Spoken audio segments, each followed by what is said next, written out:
જય માતાજી દોસ્તો, પાલનપુરમાં પત્રકાર એવા નરસિંહભાઈ પત્રકાર હતા. એમના ત્યાંથી મને ફોન આવ્યો.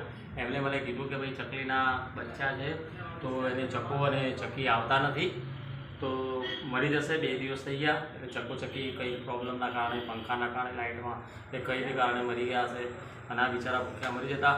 તો હું એમની સેવા માટે અહીંયા લઈને આવ્યો છું.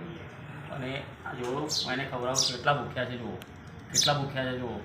જુઓ આ હું એને ખવડાવું છું પેસ્ટ બનાવીને. જુઓ કેટલા ભૂખ્યા છે જુઓ. જુઓ ભાઈ છે ને, એટલે આપણે આવી સેવા કરીએ છીએ. અને ભગવાનને હું એ જ ઈચ્છું છું કે કોઈના મા બાપ ક્યારેય ના મરો.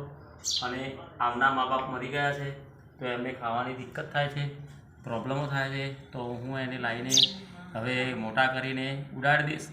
આવા કેટલા પણ પશુ પક્ષી, પોપટ છે, ચકલી છે, કોઈ બી કેટલા પણ પક્ષીઓને મેં લાવીને ખવડાવી અને મોટા કરીને ઉડાડ્યા છે.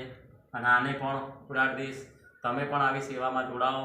ક્યાંય પણ કોઈ પ્રોબ્લેમ હોય, કોઈ પશુ પક્ષી કોઈ પણ પ્રોબ્લેમ હોય તો મને યાદ કરો. હું છું રાજુ ડાભી.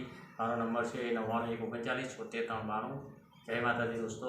કરમ કરો તો ફળ મળશે અને જરૂર મળશે.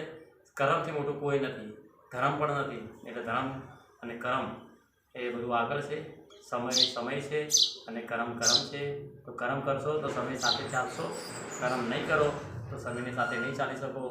જય માતાજી, જય હિન્દ.